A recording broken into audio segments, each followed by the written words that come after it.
रूस दौरे पर वजीर खारजा डॉक्टर एस जयशंकर 25 से 29 दिसंबर तक रूस के दौरे पर रहेंगे। वजीर खारजा एस जयशंकर दोनों फरीक के बीच चल रही हाई लेवल एक्सचेंज को लेकर बातचीत दौरान रूस के डिप्टी पीएम और वजीर इंडस्ट्री और ट्रेड से मुलाकात करेंगे वजीर खारजा एस जयशंकर। और ये दौरा उनका आपको बता दें 25 से 29 दिसंबर तक रहने वाला है।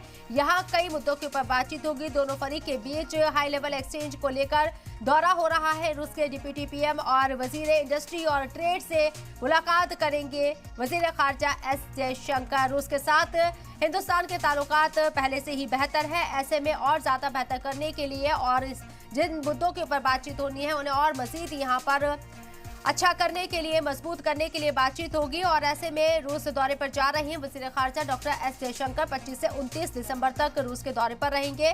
और आपको बता दें कि जयशंकर दोनों फरीक के बीच चल रहे हाई लेवल एक्सचेंज को लेकर ये दौरा कर रही हैं, जिसमें रूस के डिप्टी पीएम और वजीर इंडस्ट्री और ट्रेड से मुलाकात करते हुए नजर आएंगे।